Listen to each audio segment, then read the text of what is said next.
What we often like to use non-duality as is a new way of avoiding what we feel and avoiding what's happening.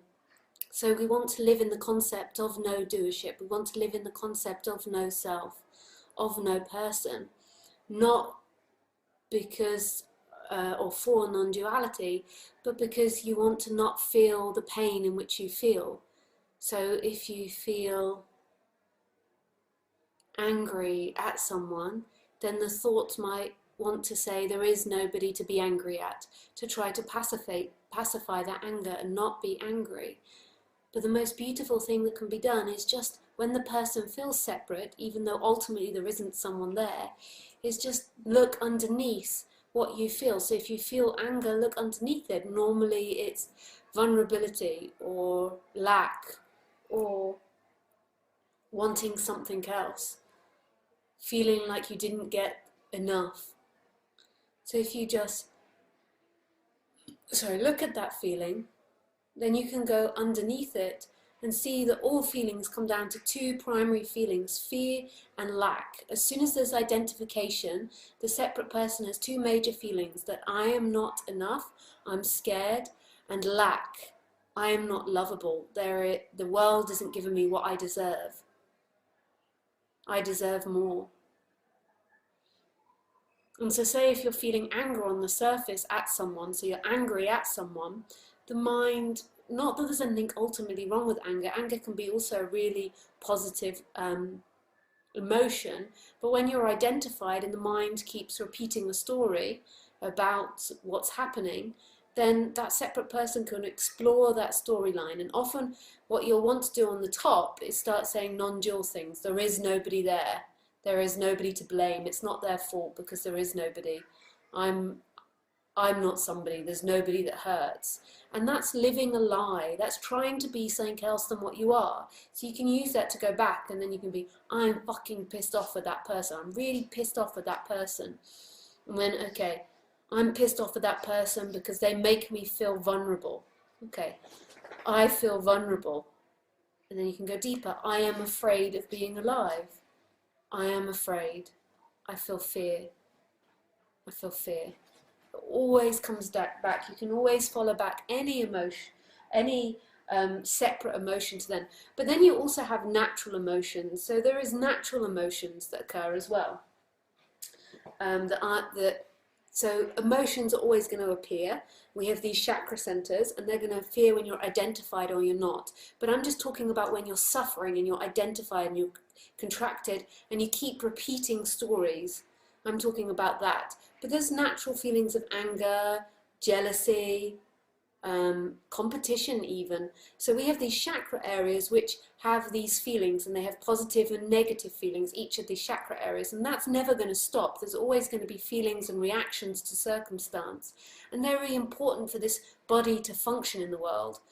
Like people often think that anger shouldn't be there if you wake up. Anger is such an important emotion. When I first woke up, when there was first awakening here, I was so blissed out that I would feel anger, but because there was so much bliss, I wouldn't act on the anger. And then what would happen is that people would treat me inappropriately.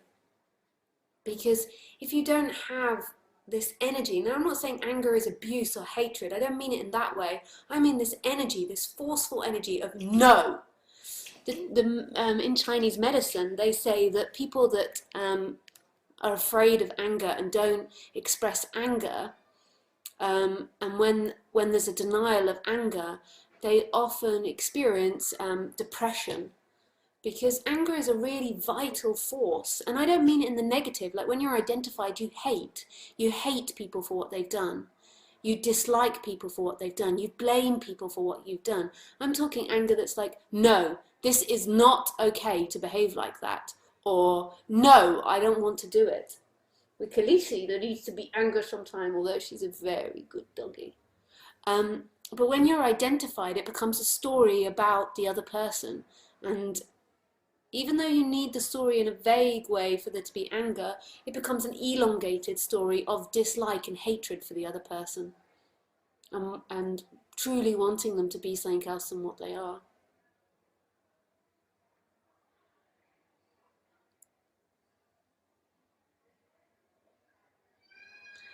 But when you're identified, and the way that you can tell its identification is there's this contraction of suffering, there's this feeling of being bound inside the body and it's happening to you.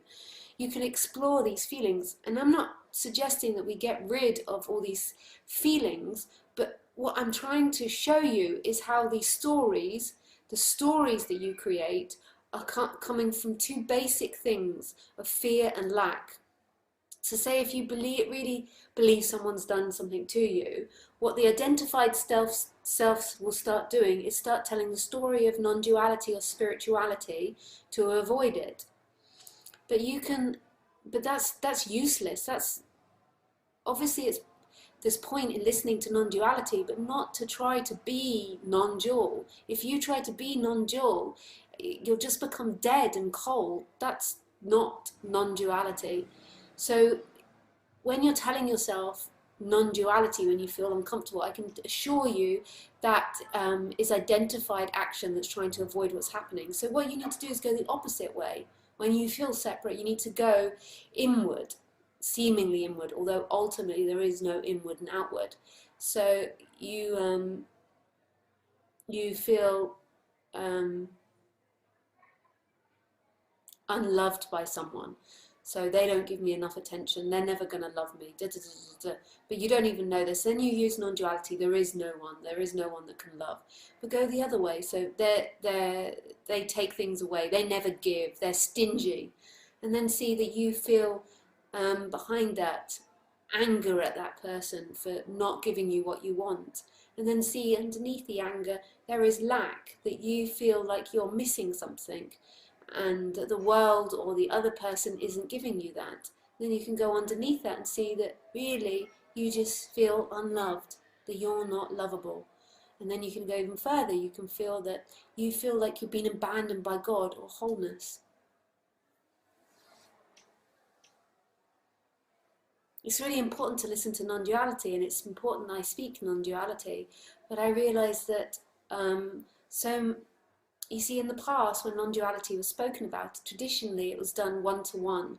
So there would be one person.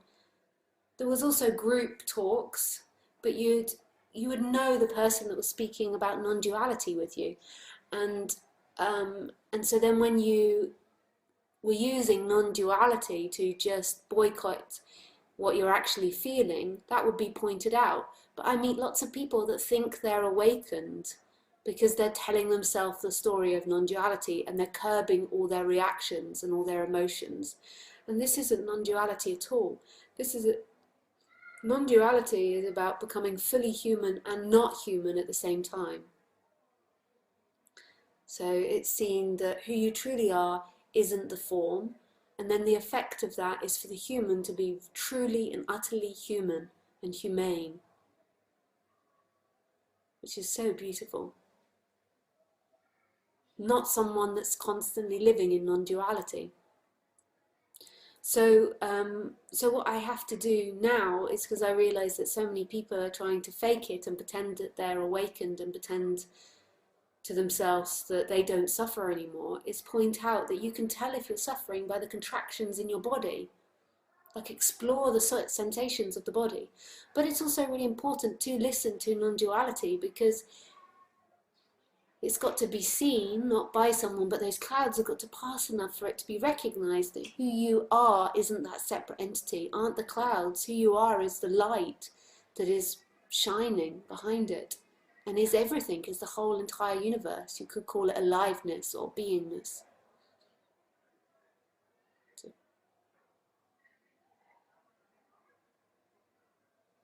okay.